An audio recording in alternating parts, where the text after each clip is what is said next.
I've noticed that many YouTubers have started using animals or other things with funny voices, so I've decided to do the same. But I chose a plant. It hasn't fucking grown yet, or learnt English. Camp Blood 2 is a sequel to Camp Blood, a film I actually did speak about quite a while ago. It was most notable for its god-awful camera quality and poorly executed story. Even though I was harsh on the film, I did somewhat find it entertaining. Its terrible acting and poor delivery on most lines was one of the funniest parts of that entire film. And when the only plus to your movie is a negative, you've seriously fucked up. So I was just dumbfounded when I found out they made a sequel. Camp Blood 2 was released in 2000, 6 months after the original, which directly follows up the story from the first one. Do you even care about spoilers? I mean, if you are, go and watch my first video on Campy Blood 1. I mean, it's there and get you up to date, I suppose. Back already? Okay then. After Trisha spies the massacre, she discovers that Harris, the guide, was the killer all along. But since everybody died, they locked her up and claimed that she went insane and murdered everyone. So that's the background, and now we're on to Camp Blood 2, a sequel that shouldn't have been made. What? They made a third one.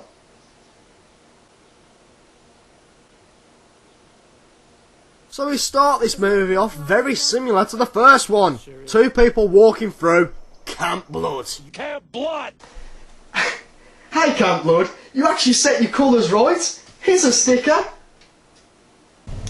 Put the sticky one off and now it's fell on the ground.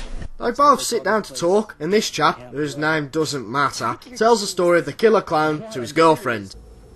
Where are you going? God, woman, why are you so clingy? So White Shirt Dude goes to take a piss, but instead unzips his bag to pull out a clown mask, because if we remember rightly, scaring your other half is the only way you will get them to sleep with you. So he sneaks up on her, only to find out that she's had her throat slit. Why didn't we hear a scream? Rose. Oh, her name was Rose. That drastically affects the film. Note, this doesn't drastically affect the film in any way. So straight away, he gets stabbed to death. I really like how the bloodstains on the shirt rapidly change between shots. It's a good thing that sticker fell off. You don't deserve it.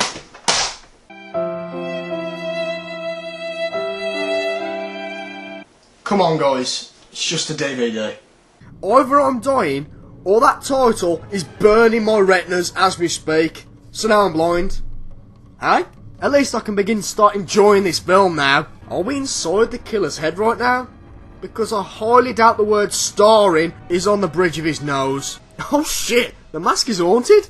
After a very, very lengthy intro credits, we're joined with Trisha walking through a forest fire as she stumbles across a clown mask. Wait a minute, That isn't the same mask! but as she goes to grab it, the zombie from Vampires vs Zombie jumps up and chases her. Or not. So now the clown can teleport. I mean, I know in slasher films everybody's got the peripheral vision of a fucking genome soldier from MGS1, but she was against a cliff? How do I movie? But no, that was a dream. Trisha is in the mental hospital that she's been sent to after the killings. But tell me this, why give someone a straitjacket to stop them from hurting themselves, but leave the brass doorknob? Unrealistic out of 10 GG. So no one believes her story, and all think she did it. But strangely enough, she has a visitor. This is a movie director. A director? So the asylum, not the asylum, those bastards, have granted access for a movie director to come in to speak to a patient about making a movie about events that may or may not have been her fault. This would not happen. Pack your shit, we're going home. So this is Worth. Yeah, that's his name. He gives Trisha the hard sell about making this movie. He tells her that this film will give her the chance to tell everybody her side of the story. Wrote this. How can she tell the true events if he's already wrote a script? There's no evidence to support your story, but I believe you, Trisha. So Worth wants Trisha to help with production, to tell him how things really happened, because he wants it to be as realistic as possible. considering she actually had friends who died in the exact place they're going. And he wants her to help emulate that. That would seriously cause some trauma. So I'd just like to add. Twat! Now, the Camp Blood murders actually happened. Yeah, she knows. She was fucking there. But I don't have to lie. I'm telling the truth. I'm sure you are. You literally just said you believed that. So because Trisha actually has some common sense, she turns down the offer, which he takes remarkably well. I can't. Are you crazy? I ask myself that a lot while watching these films. I can get you out of here. No, I don't think you can. No, you can't. At Exactly. least while we're making the movie. No, you can't. She's a ward of the state. Should be under my supervision. You'd have to get clearance from the proper authorities, and I'll oppose you. I'll oppose you and this ridiculous project. This guy is the voice of reason. What's the plan? Do you think that's a good idea? Please don't do a Silent Night, Dead Night 2 on us. I mean, this movie's only an hour and 10 minutes long, and about 30 minutes of that is actual new footage. We found Harris Stanley's blood all over your friend's car. And your hands and your face. You found her face on the car. How? So after having the first entire movie summarised by flashbacks, Trisha decides to change her mind. Why? I don't know. We'll then cut to Hollywood and what a crazy place. Look, they even drive on the wrong side of the road. Even that sign agrees. Bored yet? Me too. This is the place where Worth is holding the audition. He's real. I'm telling you, he killed my friends, and now he wants to kill me. He'll kill you too if we don't get out of here. Flawless. But in all fairness, she's meant to be terrible. As for everyone else in this film, they don't have that excuse. Also, why is the Hound in this movie? So Trisha turns up as they're holding the auditions, but as soon as she does... Double twat! So Worth, being the sensitive prick he is, asks Trisha to choose a pile of actors, of which one looks the most like her dead boyfriend. Even more flashbacks of the previous movie. Trisha starts freaking out, so they go outside for some fresh air.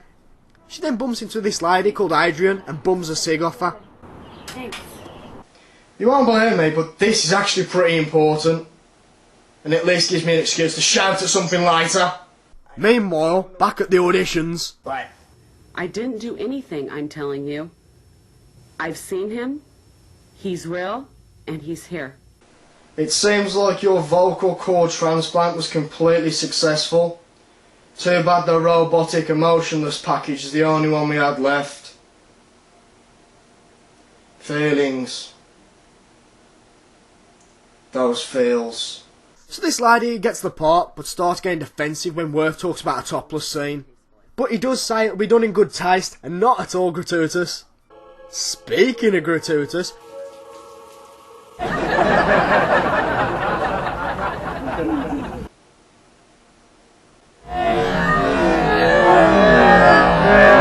and then somehow the clown pops up and kills her.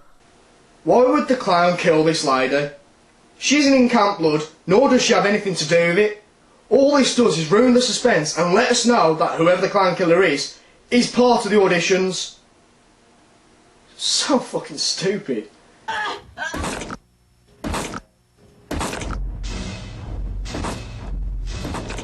Oh boy, the shitty sound effects are back! Also, the clown stabbed her loads of times, but she doesn't even seem to be bleeding. Anyways, down at the...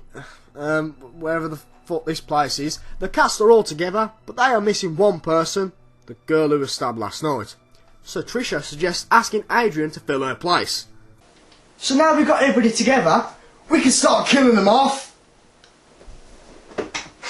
Sweet relief. You know what? I'm still surprised that they got the Hound to be in this film. Please. Come on, say it. You and your friends don't want to go Fuck yes, Thatcher! So everyone meets up at Camp Blood to start filming. Everyone, this is Badger. He's a stoner because he wears a silly hat. And he says, man, way too fucking often. Yeah, man, in my truck all the way up, man. Yeah, man. Yeah, man. Worth asks him to go and fetch the equipment and he flips out. I'll fucking kill you, man. I'll fucking kill you, man. I'll kill all you. Cause I'm fucking nuts, man. You know, like how bait people don't! So they finally start filming this movie. And clown. No, it's too late. Why was that so funny? But you know what isn't funny? Punching your lead actress in the face in your shitty black and white movie.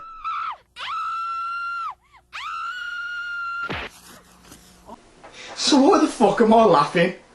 Badger decides to 420 blaze it and the clown, well, gets him. So, moral of the story, don't smoke weed if you're in a forest next to a killer clown. I mean, other than that, you can do what you want. Do what you want anyway, I'm not your parents.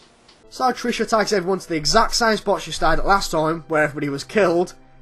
And I'd just like to say, throughout this movie, it's giving us flashbacks. I mean, every 10 minutes that it shows, 7 minutes of those are the original film. This is just terrible. anyways, that very night, this chap tries it on with this girl. Keep in mind, throughout this entire movie, all he has done is pester her. So to show him that she's not interested, she fucks him. But as we know, if you have premarital sex in a slasher film, you will die. Oh, and so does the other half to that beast with the two backs. Everyone wakes up to find those two missing, so they flip out and demand to go home. And then the clown attacks Worth and kills him. Damn, this movie's killing off people pretty quick. I mean, there's only 4 people left who it could possibly be. And we all know who it really is. Let's make it a bit easier for you guys. So the clown chases Trisha, then she wakes up being surrounded by bodies. The clown then douses her in petrol, to which Trisha replies with, Kill me! Why don't you just kill me? Have you ever got petrol in your eyes? Of course you haven't, because that shit really, really hurts. oh shit, a big reveal. Oh, it was Adrian? I really don't care. Anybody else care? There's nobody else in the room, but even if there were, that's saying now. Rightio then. So Adrian explains that her sister was Harris, and she wants to get revenge for her sister's death. Do you guys remember earlier what I said? You won't believe me, but this is actually pretty important. And at least gives me an excuse to shout at something later. Adrian's entire revenge plan hinged on the very fact that Trisha wanted a cigarette off her. If she didn't, she wouldn't have met her, and this whole entire revenge plan would have been foiled. And this movie wouldn't have existed, so there's 2 things to complain about. So Trisha and Adrian fight, and Adrian gets set on fire. She then dives into a tent and disappears.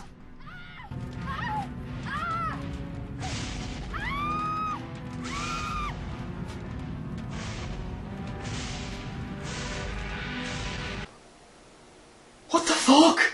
Trisha is terrified of magic, so she breaks down, only for Adrian to attack her. She does eventually kill Adrian with the power of bad sound effects.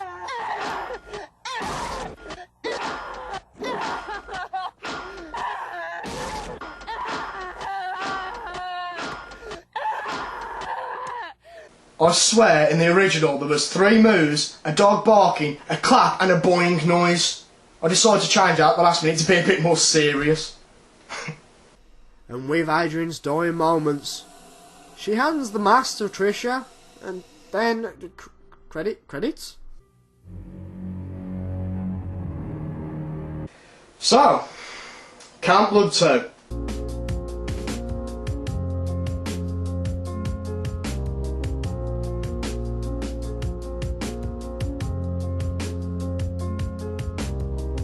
So yeah, not a big fan.